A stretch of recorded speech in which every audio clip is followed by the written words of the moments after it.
Dear students, chemistry ನಿಮಗಾಗಿ YouTube ಚಾನಲ್ಗೆ ಸ್ವಾಗತ. ನಾವು ಇಂದಿನ ವಿಡಿಯೋದಲ್ಲಿ ಬಹಳ ಇಂಟ್ರೆಸ್ಟಿಂಗ್ ಆದಂಥ ಕಾನ್ಸೆಪ್ಟ್ ಆದಂತಹ ಅಜಿಯೋಟ್ರೋಪ್ಸ್ ಹಾಗೂ ಟೈಪ್ಸ್ ಆಫ್ ಅಜಿಯೋಟ್ರೋಪನ್ನು ಡಿಸ್ಕಷನ್ ಮಾಡೋರಿದ್ದೀವಿ. ಹಾಗಿದ್ರೆ ಅಜಿಯೋಟ್ರೋಪ್ಸ್ ಅಂತಂದರೆ ಏನು? ಅಜಿಯೋಟ್ರೋಪಿನ ಡೆಫಿನೇಷನ್ ಹೀಗಿದೆ: azeotrope is a non ideal binary solution with fixed composition which boils at a constant temperature with the same composition in both liquid phase and vapor phase. ಈಗ ನಾವು ಅಜಿಯೋಟ್ರೋಪಿನ ಡೆಫಿನೇಷನನ್ನು detail ಆಗಿ ತಿಳ್ಕೊಳ್ಳೋಣ. ಅಜಿಯೋಟ್ರೋಪಿನ ಡೆಫಿನೇಷನಲ್ಲಿ ಹೇಳೋ ಹಾಗೆ ಅಜಿಯೋಟ್ರೋಪ್ ಅಂತ ಹೇಳಿದ್ರೆ it is a binary solution. ಅಂದರೆ ಈ ಒಂದು ಸೊಲ್ಯೂಷನ್ನಲ್ಲಿ ಸಾಲ್ಯೂಟ್ ಹಾಗೂ ಸಾಲ್ವೆಂಟ್ ಅನ್ನುವಂತಹ ಎರಡು ಕಾಂಪೊನೆಂಟ್ಗಳಿರುತ್ತೆ. ಹಾಗೂ ಅಜಿಯೋಟ್ರೋಪ್ ಸೊಲ್ಯೂಷನ್ಗಳು they belongs to non ideal solution. ಈಗ ನಾವು ಪ್ರೀವಿಯಸ್ ವಿಡಿಯೋದಲ್ಲಿ ನಾನ್ ಐಡಿಯಲ್ ಸೊಲ್ಯೂಷನನ್ನು ಡೀಟೇಲ್ ಆಗಿ ತಿಳ್ಕೊಂಡಿದ್ದೀವಿ. ನಾನ್ ಐಡಿಯಲ್ ಸೊಲ್ಯೂಷನ್ ಅಂತ ಹೇಳಿದ್ರೆ ಆಲ್ ಟೆಂಪರೇಚರ್ ಆ್ಯಂಡ್ ಪ್ರೆಷರ್ನಲ್ಲಿ ರೌಲ್ಸ್ ಲಾವನ್ನು ಸ್ಟ್ರಿಕ್ಟಾಗಿ ಫಾಲೋ ಮಾಡದೇ ಇರುವಂಥ ಸೊಲ್ಯೂಷನ್ಗಳನ್ನು ನಾವು ನಾನ್ ಐಡಿಯಲ್ ಸೊಲ್ಯೂಷನ್ಸ್ ಅಂತೇಳಿ ಕರಿತೀವಿ. ಇದರಲ್ಲಿ ಎರಡು ರೀತಿಯಾದಂತಹ ನಾನ್ ಐಡಿಯಲ್ ಸೊಲ್ಯೂಷನ್ಸ್ ಇದೆ. Non ideal solutions with positive deviation ಹಾಗೂ non ideal solutions with negative deviation.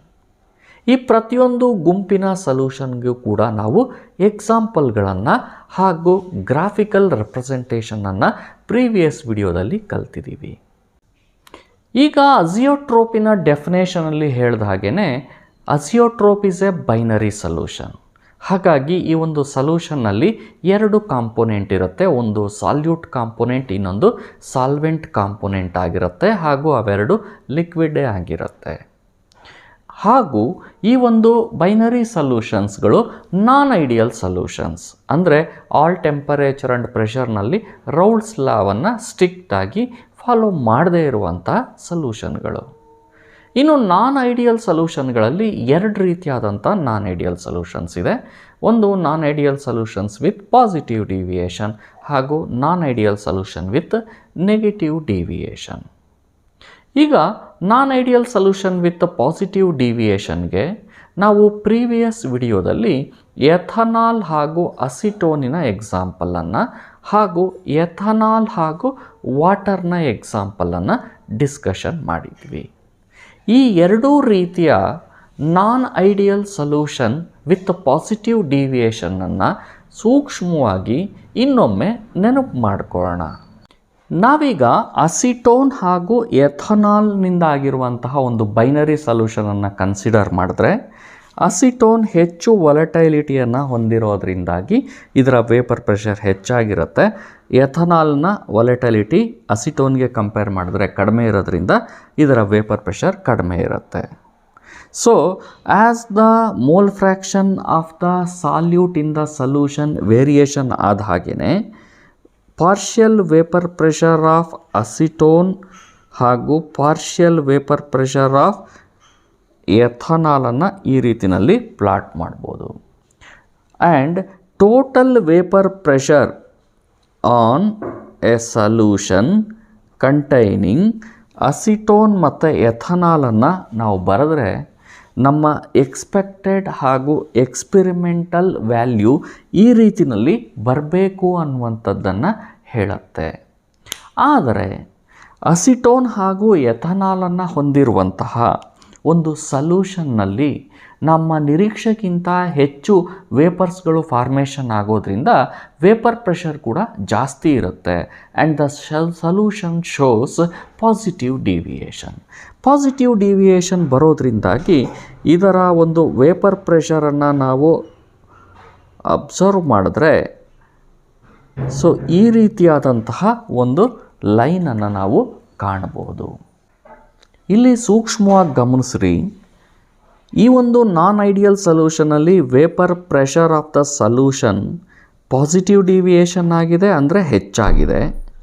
ಆದರೆ ಯಾವುದೇ ಹಂತದಲ್ಲಿ vapour pressure of the solution vapour pressure of the acetone ಅಥವಾ ವೇಪರ್ ಪ್ರೆಷರ್ ಆಫ್ ದ ಎಥನಾಲ್ಗಿಂತ ಹೆಚ್ಚಿನದಾದಂಥ ವೇಪರ್ ಪ್ರೆಷರನ್ನು ಹೊಂದಿಲ್ಲ ಅನ್ನುವಂಥದ್ದನ್ನು ಗಮನಿಸ್ಬೋದು. ಈಗ ಇದೇ ರೀತಿ non ideal solution with positive deviation ಇರುವಂತಹ ಇನ್ನೊಂದು ಸೊಲ್ಯೂಷನ್ ಆದಂಥ ಎಥನಾಲ್ ಹಾಗೂ ವಾಟರ್ನ ಎಕ್ಸಾಂಪಲನ್ನು ಕನ್ಸಿಡರ್ ಮಾಡೋಣ. ಎಥನಾಲ್ ಹಾಗೂ ವಾಟರ್ನಲ್ಲಿ ಎಥನಾಲ್ ಹೆಚ್ಚು ವಾಲಟೈಲಿಟಿಯನ್ನು ಹೊಂದಿರುವಂಥ ಲಿಕ್ವಿಡ್ ಆಗಿರೋದ್ರಿಂದ ಇದರ ವೇಪರ್ ಪ್ರೆಷರ್ ಹೆಚ್ಚಾಗಿರುತ್ತೆ. ಹಾಗೂ ವಾಟರ್ನ ವಾಲಟೈಲಿಟಿ ಎಥನಾಲ್ಗೆ ಕಂಪೇರ್ ಮಾಡಿದ್ರೆ ಕಡಿಮೆ ಇರೋದ್ರಿಂದ ಅದರ ವೇಪರ್ ಪ್ರೆಷರ್ ಕೂಡ ಕಡಿಮೆ ಇರುತ್ತೆ. ಈ ಒಂದು ಸೊಲ್ಯೂಷನನ್ನು ತಯಾರು ಮಾಡಬೇಕಾದ್ರೆ ಡಿಫ್ರೆಂಟ್ ಕಾಂಪೋಸಿಷನನ್ನು ಹೊಂದಿರುವಂಥ ಸೊಲ್ಯೂಷನ್ಗಳನ್ನು ತಯಾರು ಮಾಡಿದ್ರೆ as the mole fraction of the ethanol in the solution ಕಡಿಮೆ ಆಗ್ತಾ ಹೋದಾಗೇ partial vapour pressure of ethanol ಕಡಿಮೆ ಆಗುತ್ತೆ. ಅದೇ ರೀತಿಯಲ್ಲಿ mole fraction of water in the solution ಕಡಿಮೆ ಆಗ್ತಾ ಹೋದಾಗೇ partial vapour pressure of water on the solution ಕೂಡ ಕಡಿಮೆ ಆಗುತ್ತೆ. And total vapor pressure on the solution is represented by this line. Once again, a solution of ethanol and water ideal solution ರೀತಿಯಲ್ಲಿ ವರ್ತಿಸೋದಿಲ್ಲ ಹಾಗೂ non ideal solution with positive deviation ರೀತಿಯಲ್ಲಿ ವರ್ತಿಸುತ್ತೆ. ಇಲ್ಲಿ ಮತ್ತೊಮ್ಮೆ ಸೂಕ್ಷ್ಮವಾಗಿ ಗಮನಿಸಿ, ಇದರ ವೇಪರ್ ಪ್ರೆಷರನ್ನು ನಾವು ಗಮನಿಸಿದ್ರೆ ಯಾವುದೋ ಒಂದು ಪರ್ಟಿಕ್ಯುಲರ್ ಕಾಂಪೋಸಿಷನ್ನಲ್ಲಿ the vapour pressure of the solution will be more than the vapour pressure of ethanol and the vapour pressure of water ಆಗಿದೆ. ಈಗ ಇಲ್ಲಿ ಅಸಿಟೋನ್ ಹಾಗೂ ಎಥನಾಲ್ನಿಂದ ಆಗಿರುವಂಥ ಸೊಲ್ಯೂಷನ್ ಕೂಡ non ideal solution with positive deviation, ethanol ಹಾಗೂ ವಾಟರ್ನಿಂದ ಆಗಿರುವಂಥ ಸೊಲ್ಯೂಷನ್ ಕೂಡ non ideal solution with positive ಡಿವಿಯೇಷನ್ನೇ ಇದೆ. ಆದರೆ ಬಹಳ ಮುಖ್ಯವಾದಂಥ ವ್ಯತ್ಯಾಸ ಏನಪ್ಪ ಅಂತ ಹೇಳಿದ್ರೆ, ಏನು ವೇಪರ್ ಪ್ರೆಷರ್ನಲ್ಲಿ ಡಿವಿಯೇಷನ್ ಆಗುತ್ತೋ ದಟ್ ಈಸ್ ಪಾಸಿಟಿವ್ ಡಿವಿಯೇಷನ್ ಆದರೂ ಕೂಡ vapour pressure of the solution ಯಾವುದೇ ಕಾರಣಕ್ಕೂ ಪ್ಯೂರ್ ಅಸಿಟೋನಿನ ವೇಪರ್ ಪ್ರೆಷರ್, ಪ್ಯೂರ್ ಎಥನಾಲಿನ ವೇಪರ್ ಪ್ರೆಷರನ್ನು ದಾಟಿ ಹೋಗಿಲ್ಲ. ಆದರೆ ಇಲ್ಲಿ ಎಥನಾಲ್ ಹಾಗೂ ವಾಟರ್ನಿಂದ ಆಗಿರುವಂತಹ ನಾನ್ ಐಡಿಯಲ್ ಸೊಲ್ಯೂಷನನ್ನು ಗಮನಿಸಿದ್ರೆ ಇಲ್ಲಿ ಯಾವುದೋ ಒಂದು ಕಾಂಪೋಸಿಷನ್ನಲ್ಲಿ ವೇಪರ್ ಪ್ರೆಷರ್ ಆಫ್ ಎಥನಾಲ್ ಮತ್ತು ವಾಟರ್ನಿಂದ ಆಗಿರೋ ಸೊಲ್ಯೂಷನ್, ಈ ಒಂದು ವೇಪರ್ ಪ್ರೆಷರ್ ಪ್ಯೂರ್ ಎಥನಾಲಿನ ವೇಪರ್ ಪ್ರೆಷರ್ ಹಾಗೂ ಪ್ಯೂರ್ ವಾಟರಿನ ವೇಪರ್ ಪ್ರೆಷರ್ಗಿಂತ ಹೆಚ್ಚಿನದಾದಂತಹ ವೇಪರ್ ಪ್ರೆಷರನ್ನು ರೀಚ್ ಮಾಡಿದೆ. ಸೊ ಇದು ಮುಖ್ಯವಾದಂತಹ ಡಿಫ್ರೆನ್ಸನ್ನು ನಾವಿಲ್ಲಿ ಕಾಣ್ತಾ ಇದ್ದೀವಿ. ಇದರ ಪರಿಣಾಮ ಏನು ಅನ್ನುವಂಥದ್ದನ್ನು ನಾವು ಅರ್ಥ ಮಾಡ್ಕೋಬೇಕು ಅಂತ ಹೇಳಿದ್ರೆ, ನಾವಿಲ್ಲಿ ವೇಪರ್ ಪ್ರೆಷರ್ ವರ್ಸಸ್ ಕಾಂಪೋಸಿಷನ್ ಏನು ಡಯಾಗ್ರಾಮನ್ನು ರಚಿಸಿದೀವೋ ಇದೇ ಡಯಾಗ್ರಾಮನ್ನು ಟೆಂಪರೇಚರ್ ವರ್ಸಸ್ ಕಾಂಪೋಸಿಷನ್ ರಚಿಸಿ ನೋಡಬೇಕು. ಈ ಸಂದರ್ಭದಲ್ಲಿ ನಮಗೆ ವೇಪರ್ ಪ್ರೆಷರ್ ಹಾಗೂ ಬಾಯ್ಲಿಂಗ್ ಪಾಯಿಂಟ್ ಆಫ್ ಎ ಸೊಲ್ಯೂಷನ್ಗೆ ಇರುವಂತಹ ರಿಲೇಷನ್ಶಿಪ್ ಗೊತ್ತಿರಬೇಕು. ಅದನ್ನು ತಿಳ್ಕೊಳ್ಳೋದಕ್ಕಿಂತ ಮೊದಲು ವೇಪರ್ ಪ್ರೆಷರ್ ಅಂದ್ರೇನು, ಬಾಯ್ಲಿಂಗ್ ಪಾಯಿಂಟ್ ಅಂದ್ರೇನು ಅನ್ನುವಂಥದ್ದನ್ನು ಒಮ್ಮೆ ನೆನಪು ಮಾಡ್ಕೊಳ್ಳೋಣ. ಸೊ ವೇಪರ್ ಪ್ರೆಷರ್ ಅಂತ ಹೇಳಿದ್ರೆ it is the pressure exerted by the vapour on the surface of a solution at the temperature and pressure. ಇನ್ನು ಬಾಯ್ಲಿಂಗ್ ಪಾಯಿಂಟ್ ಅಂತಂದ್ರೇನು, it is the temperature at which the vapour pressure of a solution will become equal to atmospheric pressure and the solution starts to boil. ಅಂದರೆ ಇದರ ಅರ್ಥ ಏನಪ್ಪ ಅಂತ ಹೇಳಿದ್ರೆ, vapour pressure of a solution ಕಡಿಮೆ ಇದ್ದಷ್ಟು boiling point of a solution ಜಾಸ್ತಿ ಇರುತ್ತೆ, vapour pressure of a solution ಜಾಸ್ತಿ ಇದ್ದಷ್ಟು boiling point of a solution ಕಡಿಮೆ ಇರುತ್ತೆ. ಅಂದರೆ ವೇಪರ್ ಪ್ರೆಷರ್ಗೂ ಬಾಯ್ಲಿಂಗ್ ಪಾಯಿಂಟಿಗೂ ಇನ್ವರ್ಸ್ ರಿಲೇಷನ್ಶಿಪ್ ಇರುತ್ತೆ. ಹಾಗಾಗಿ ನಾವಿಲ್ಲಿ ವೇಪರ್ ಪ್ರೆಷರ್ ಹಾಗೂ ಕಾಂಪೋಸಿಷನ್ನ ಬದಲು ಟೆಂಪರೇಚರ್ ಹಾಗೂ ಕಾಂಪೋಸಿಷನ್ನಿನ ಒಂದು ಡಯಾಗ್ರಾಮನ್ನು ನಾವು ಪ್ಲಾಟ್ ಮಾಡಿದ್ರೆ ಆಗ ಈ ಎಲ್ಲ ವಿಚಾರಗಳನ್ನು ಈ ರೀತಿಯಲ್ಲಿ ಪ್ಲಾಟ್ ಮಾಡ್ಬೋದು. ಈಗ ನಾವು ಈ ಒಂದು ಬೈನರಿ ಸೊಲ್ಯೂಷನ್ನಲ್ಲಿ variation of vapour pressure versus different ಕಾಂಪೋಸಿಷನನ್ನು ನಾವೇನಾದರೂ ಪ್ಲಾಟ್ ಮಾಡಿದ್ರೆ ಆಗ ನಮಗೆ ಈ ರೀತಿಯಾದಂತಹ ಒಂದು ಡಯಾಗ್ರಾಮ್ ಸಿಗುತ್ತೆ. ಹೇಗೆ ಒಂದು ಪರ್ಟಿಕ್ಯುಲರ್ ಕಾಂಪೋಸಿಷನ್ನಲ್ಲಿ ವೇಪರ್ ಪ್ರೆಷರ್ ಮ್ಯಾಕ್ಸಿಮಮ್ ಆಗಿತ್ತೋ ಅದೇ ರೀತಿಯಲ್ಲಿ ಅದೇ ಒಂದು ಪರ್ಟಿಕ್ಯುಲರ್ ಕಾಂಪೋಸಿಷನ್ನಲ್ಲಿ boiling point of the solution ಕೂಡ ಮಿನಿಮಮ್ ಆಗತ್ತೆ. ಸೊ ಈ ಒಂದು ಸಂದರ್ಭದಲ್ಲಿ ಈ ಒಂದು ಸೊಲ್ಯೂಷನ್ನಲ್ಲಿ ಇರಬಹುದಾದಂತಹ ಲಿಕ್ವಿಡ್ ಕಾಂಪೋನೆಂಟನ್ನು ಈ ಒಂದು ಲೈನ್ನಿಂದ ರೆಪ್ರೆಸೆಂಟ್ ಮಾಡ್ತೀವಿ. ಅದೇ ರೀತಿ ಈ ಒಂದು ಸೊಲ್ಯೂಷನಲ್ಲಿ ಇರುವಂತಹ ವೇಪರ್ನ ಕಾಂಪೋಸಿಷನನ್ನು ಈ ಒಂದು ಲೈನ್ನಿಂದ ರೆಪ್ರೆಸೆಂಟ್ ಮಾಡ್ತೀವಿ. ನಾವು ಈ ಒಂದು ಡಯಾಗ್ರಾಮ್ನ ಸಹಾಯದಿಂದ ಬೇರೆ ಬೇರೆ ಟೆಂಪರೇಚರ್ನಲ್ಲಿ ಲಿಕ್ವಿಡ್ ಹಾಗೂ ವೇಪರ್ನಲ್ಲಿ ಇರುವಂತಹ ದ ಕಾಂಪೋಸಿಷನ್ ಆಫ್ ಸಾಲ್ಯೂಟ್ ಹಾಗೂ ಸಾಲ್ವೆಂಟನ್ನು ಕಂಡುಹಿಡಿಬೋದು. ಈಗ ಪರ್ಟಿಕ್ಯುಲರ್ ಟೆಂಪರೇಚರ್ನಲ್ಲಿ ಈ ರೀತಿಯಾದಂತಹ ಲೈನನ್ನು ಡ್ರಾ ಮಾಡಿದ್ರೆ ಇದಕ್ಕೆ ನಾವು ಟೈ ಲೈನ್ ಅಂತ ಹೇಳಿ ಕರಿತೀವಿ. ಈ tie line vapour component of the solution ಹಾಗೂ ಲಿಕ್ವಿಡ್ ಕಾಂಪೊನೆಂಟ್ ಆಫ್ ದ ಸೊಲ್ಯೂಷನನ್ನು ಎರಡು ಡಿಫ್ರೆಂಟ್ ಪಾಯಿಂಟ್ನಲ್ಲಿ ಮೀಟ್ ಮಾಡಿದೆ. ಸೊ ನಾವಿದನ್ನು ಇಲ್ಲಿಗೆ ಎಕ್ಸ್ಟೆಂಡ್ ಮಾಡಿದ್ರೆ ವೇಪರ್ನಲ್ಲಿ ಇರುವಂತಹ ಸಾಲ್ಯೂಟ್ ಹಾಗೂ ಸಾಲ್ವೆಂಟಿನ ಕಾಂಪೋಸಿಷನ್ XA1 XB1 ಅಂತ ಅಂದ್ಕೊಳ್ಳೋಣ. ಅದೇ ಟೆಂಪರೇಚರ್ನಲ್ಲಿ ಲಿಕ್ವಿಡ್ನಲ್ಲಿ ಇರುವಂತಹ ಸಾಲ್ಯೂಟ್ ಮತ್ತು ಸಾಲ್ವೆಂಟಿನ ಕಾಂಪೋಸಿಷನ್ ಬೇರೆ ಇದೆ. ಸೊ ಅದನ್ನು ನಾವು XA2 XB2 ಅಂತ ಹೇಳಿ ಕರಿಬೇಕಾಗತ್ತೆ. ಇದೇ ರೀತಿಯಲ್ಲಿ ಬೇರೆ ಬೇರೆ ಟೆಂಪರೇಚರ್ನಲ್ಲಿ ಟೈ ಲೈನ್ಗಳನ್ನು ಎಳೆದು ನಾವು ಗಮನಿಸಿದ್ರೆ ಈ ಎಲ್ಲ ಸಂದರ್ಭಗಳಲ್ಲಿ the composition of solute and solvent in vapour phase and liquid ಫೇಸನ್ನು ಮೆಷರ್ಮೆಂಟ್ ಮಾಡಿದ್ರೆ ಆಗ the composition of solute and solvent in vapour phase and liquid phase different ಬರುತ್ತೆ. ಆದರೆ ಬಹಳ ಇಂಟ್ರೆಸ್ಟಿಂಗ್ ಆಗಿರುವಂಥ ವಿಚಾರ ಏನಪ್ಪ ಅಂತ ಹೇಳಿದ್ರೆ ಈ ಒಂದು ಪಾಯಿಂಟ್ನಲ್ಲಿ ಈ ಒಂದು ಟೆಂಪರೇಚರ್ನಲ್ಲಿ ನಾವು ಗಮನಿಸಿದ್ರೆ ಇಲ್ಲಿ the component of solute and solvent in the vapour phase and in the liquid phase same ಆಗಿರುತ್ತೆ. That means XA will be equal to XB ಆಗಿರುತ್ತೆ. This is mole fraction of A component and mole fraction of B component in the solution equal ಆಗಿರುತ್ತೆ. ಇನ್ನು vapour ಫೇಸ್ಗೆ ಸಂಬಂಧಪಟ್ಟ ಹಾಗೆ ನಾವು ಬರೆದ್ರೆ we can write YA equals YB, that is mole fraction of A component in the vapor will be equal to mole fraction of B in the vapor ಆಗಿರುತ್ತೆ. Therefore ಈ ಒಂದು ಕಾಂಪೋಸಿಷನ್ನಲ್ಲಿ so ಇಲ್ಲಿ ನಾವು ಎಥನಾಲ್ ಹಾಗೂ ವಾಟರನ್ನು ಕನ್ಸಿಡರ್ ಮಾಡಿರೋದ್ರಿಂದ 95% ethanol ಹಾಗೂ 5% water ಇರುವಂತಹ ಕಾಂಪೋಸಿಷನ್ನಲ್ಲಿ ಎರಡೂ ಲಿಕ್ವಿಡ್ಗಳು ಒಂದೇ ಬಾಯ್ಲಿಂಗ್ ಪಾಯಿಂಟನ್ನು ಹೊಂದಿದೆ. ದೇರ್ಫೋರ್ ಈ ಒಂದು ಕಾಂಪೋಸಿಷನ್ನಲ್ಲಿ ಎರಡು ಲಿಕ್ವಿಡ್ಗಳಿಂದಾಗಿರುವಂತಹ ಸೊಲ್ಯೂಷನ್ನಲ್ಲಿರುವಂತಹ ಕಾಂಪೋನೆಂಟ್ಸ್ಗಳನ್ನು ಬೇರ್ಪಡಿಸಲಿಕ್ಕೆ ಸಾಧ್ಯ ಆಗೋದಿಲ್ಲ.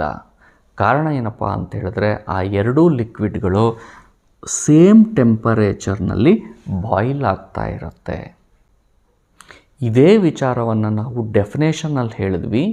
A non ideal binary solution at a fixed composition boils at the same temperature with the same composition in a liquid phase and vapor phase which cannot be separated by fractional distillation are called ಅಸಿಯೋಟ್ರೋಪ್ಸ್. ಈ ಒಂದು ಎಕ್ಸಾಂಪಲನ್ನು consider ಮಾಡಿದ್ರೆ ಎಥನಾಲಿನ boiling point 352.3 kelvin ಇರುತ್ತೆ, ಹಾಗೂ ವಾಟರ್ನ boiling point 373 kelvin ಇರುತ್ತೆ. 95% ethanol ಹಾಗೂ 5% ವಾಟರ್ನ ಕಾಂಪೋಸಿಷನ್ನಲ್ಲಿ ನಾವು ಗಮನಿಸಿದಾಗ the boiling point of the solution will be 352.1 kelvin ಆಗಿರುತ್ತೆ. ಸೊ ಇಲ್ಲಿ ಹೇಗೆ vapour pressure of the solution will be more than vapor pressure of individual component in the solution ಆಗಿತ್ತೋ, ಹಾಗೆಯೇ boiling point of the solution will be less than the boiling point of the individual component ಆಗಿರುತ್ತೆ. ಆದ್ದರಿಂದ ಈ ರೀತಿಯಾದಂತಹ that is 95% ethanol 5% ವಾಟರನ್ನು ಹೊಂದಿರುವಂತಹ ಸೊಲ್ಯೂಷನನ್ನು ನಾವು minimum boiling point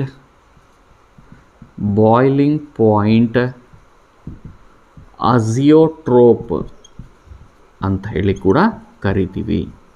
ಕಾರಣ ಏನಪ್ಪ ಅಂತ ಹೇಳಿದ್ರೆ the boiling point of the azeotrope is less than the boiling point of the individual liquid ಆಗಿದೆ. ಇನ್ನು non ideal solution with negative ಡಿವಿಯೇಷನ್ಗೆ ಬಂದರೆ ನಾವು ಅಸಿಟೋನ್ ಹಾಗೂ ಕ್ಲೋರೋಫಾರ್ಮಿನ ಎಕ್ಸಾಂಪಲನ್ನು ಡಿಸ್ಕಷನ್ ಮಾಡಿದ್ವಿ. ಈ ಒಂದು ಲಿಕ್ವಿಡ್ಗಳಿಂದಾಗಿರುವಂತಹ solution it shows negative deviation from Raoult's law. ಇದೇ ರೀತಿಯ non ideal solution with negative ಡಿವಿಯೇಷನ್ಗೆ ಇನ್ನೊಂದು ಎಕ್ಸಾಂಪಲ್ ಅಂತ ಹೇಳಿದ್ರೆ ವಾಟರ್ ಮತ್ತು HNO3. ನಮಗೆ ಗೊತ್ತಿರೋ ಹಾಗೆ ವಾಟರ್ ಮತ್ತು HNO3ನಲ್ಲಿ HNO3 ಹೆಚ್ಚು ವಾಲಟೈಲ್ ಆದಂಥ ಲಿಕ್ವಿಡ್ ಹಾಗೂ ಹೆಚ್ಚಿನ ವೇಪರ್ ಪ್ರೆಷರ್, ಹಾಗೂ ವಾಟರ್ನ ವಾಲಟೈಲಿಟಿ ಕಡಿಮೆ, ಹಾಗೆ ವೇಪರ್ ಪ್ರೆಷರ್ ಕಡಿಮೆ ಇರುತ್ತೆ. ಹಾಗಾಗಿ the mole fraction of the salute present in the solution ಕಡಿಮೆ ಆಗ್ತಾ ಹೋದಾಗೇ ಪಾರ್ಷಿಯಲ್ ವೇಪರ್ ಪ್ರೆಷರ್ ಕಡಿಮೆ ಆಗ್ತಾ ಹೋಗುತ್ತೆ. ಅದೇ ರೀತಿಯಲ್ಲಿ the mole fraction of HNO3 in the solution ಕಡಿಮೆ ಆದಾಗೇ partial vapour pressure of HNO3 on the solution ಕೂಡ ಕಡಿಮೆ ಆಗುತ್ತೆ. So the total vapour pressure because of both vapours of water ಮತ್ತು HNO3 ನಾವಿಲ್ಲಿ ರೆಪ್ರೆಸೆಂಟ್ ಮಾಡಿದ್ದೀವಿ PT ಅಂತ ಹೇಳಿ. ಸೊ ಇದು ರೌಲ್ಸ್ ಲಾವನ್ನು ಫಾಲೋ ಮಾಡಿದರೆ ಆಗ ನಾವು ಎಕ್ಸ್ಪೆಕ್ಟ್ ಮಾಡಬೇಕಾದಂತಹ ಡಯಾಗ್ರಾಮ್ ಆಗಿದೆ. ವಾಟರ್ ಹಾಗೂ HNO3 ಆಗಿರುವಂತಹ ಸೊಲ್ಯೂಷನನ್ನು ಗಮನಿಸಿದ್ರೆ ಇದರಲ್ಲೂ ಕೂಡ ನೆಗೆಟಿವ್ ಡಿವಿಯೇಷನ್ ಕಂಡುಬರುತ್ತೆ. ಆದರೆ ಒಂದು ಪರ್ಟಿಕ್ಯುಲರ್ ಆದಂತಹ ಕಾಂಪೋಸಿಷನ್ನಲ್ಲಿ ಮ್ಯಾಕ್ಸಿಮಮ್ ಆಗಿ ಡಿವಿಯೇಷನನ್ನು ನಾವು ಗುರುತಿಸ್ಬೋದು.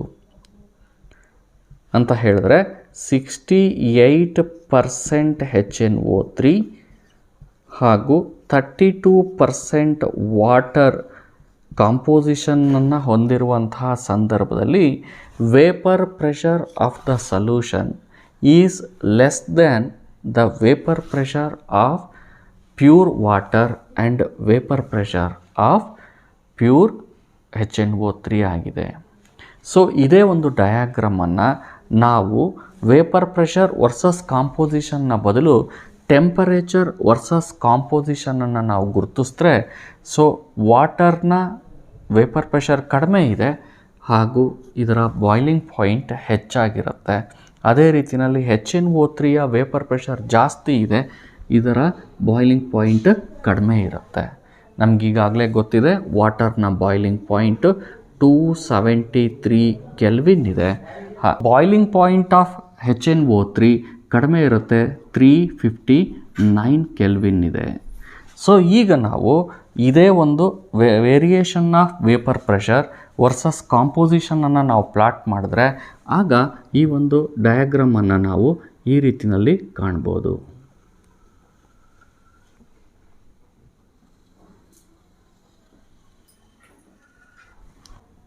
ದೇರ್ಫೋರ್ 68% HNO3 ಹಾಗೂ 32% ವಾಟರ್ ಕಾಂಪೋಸಿಷನನ್ನು ನಾವು ಹೊಂದಿದ್ದಾಗ ಈ ಒಂದು ಸೊಲ್ಯೂಷನಲ್ಲಿ ವೇಪರ್ ಪ್ರೆಷರ್ನಲ್ಲಿ ಮ್ಯಾಕ್ಸಿಮಮ್ ಡಿವಿಯೇಷನ್ ಆಗಿದೆ ಹಾಗೂ ಈ ಒಂದು ಸೊಲ್ಯೂಷನ್ನಿನ ಬಾಯ್ಲಿಂಗ್ ಪಾಯಿಂಟ್ ಮ್ಯಾಕ್ಸಿಮಮ್ಮನ್ನು ತೋರಿಸ್ತಾ ಇದೆ. ಸೊ ಈ ಒಂದು ಬಾಯ್ಲಿಂಗ್ ಪಾಯಿಂಟ್ 393 ಕೆಲ್ವಿನನ್ನು ಹೊಂದಿದೆ. ಸೊ ನಾವು ಈ ಒಂದು ಸೊಲ್ಯೂಷನ್ನಲ್ಲಿ ಇರುವಂತಹ ಲಿಕ್ವಿಡ್ ಹಾಗೂ ವೇಪರ್ನಲ್ಲಿ ಬೇರೆ ಬೇರೆ ಟೆಂಪರೇಚರ್ನಲ್ಲಿ ಇರುವಂತಹ ಕಾಂಪೋಸಿಷನನ್ನು ನಾವೇನಾದರೂ ಟೈ ಲೈನ್ನ ಸಹಾಯದಿಂದ ಮೆಷರ್ಮೆಂಟ್ ಮಾಡಲಿಕ್ಕೆ ಪ್ರಯತ್ನ ಮಾಡಿದ್ರೆ ಬೇರೆ ಬೇರೆ ಟೆಂಪರೇಚರ್ನಲ್ಲಿ the composition of water and composition of HNO3 ಅನ್ನು ಗಮನಿಸಿದ್ರೆ ಅವುಗಳ ವ್ಯಾಲ್ಯೂಗಳು ಬೇರೆ ಬೇರೆ ಬರುತ್ತೆ. ಸೊ ನಾವೀಗ ಇನ್ನೊಂದು ಯಾವುದಾದ್ರೂ ಟೆಂಪರೇಚರ್ನಲ್ಲಿ ಕಾಂಪೋಸಿಷನನ್ನು ಚೆಕ್ ಮಾಡಿದ್ರೆ ಅಲ್ಲೂ ಕೂಡ composition of water and HNO3 different value ಬರುತ್ತೆ. ಸೊ ಈ ಒಂದು ಟೆಂಪರೇಚರ್ನಲ್ಲಿ ಕೂಡ ಕಾಂಪೋಸಿಷನ್ ಬೇರೆ ಬರುತ್ತೆ. ಆದರೆ ಪರ್ಟಿಕ್ಯುಲರ್ ಆಗಿ 393 ಕೆಲ್ವಿನ್ನಲ್ಲಿ ನಾವು ಗಮನಿಸಿದ್ರೆ ಆಗ ವೇಪರ್ನಲ್ಲಿ ಹಾಗೂ ಲಿಕ್ವಿಡ್ನಲ್ಲಿ ಇರುವಂತಹ the composition of water and the composition of HNO3 equal ಆಗಿರುತ್ತೆ. That is XA will be equal to XB. ಅದೇ ರೀತಿಯಲ್ಲಿ ವೇಪರ್ನಲ್ಲಿ YA will be equal to YB.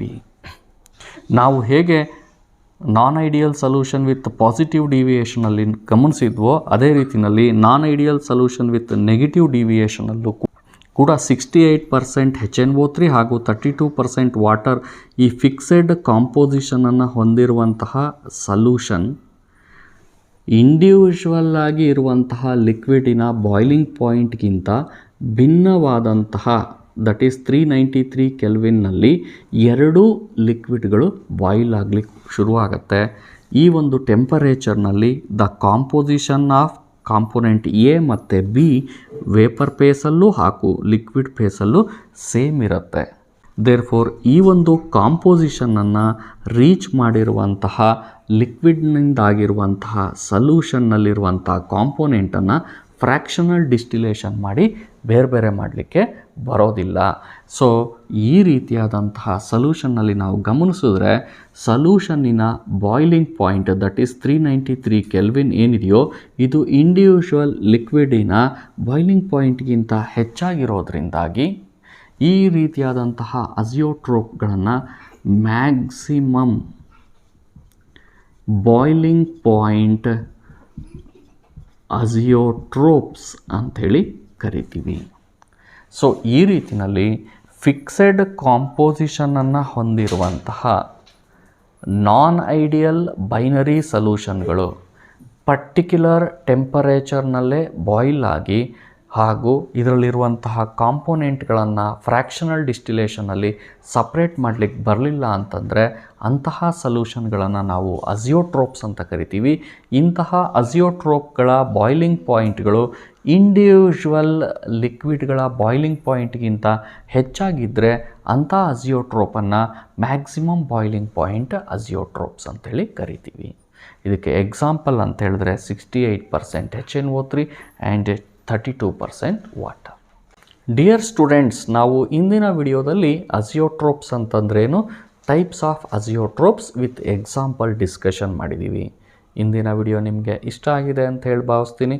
ಇಷ್ಟ ಆಗಿದರೆ ಲೈಕ್ ಮಾಡಿ, ಶೇರ್ ಮಾಡಿ ಹಾಗೂ ಸಬ್ಸ್ಕ್ರೈಬ್ ಮಾಡಿ. Thank you.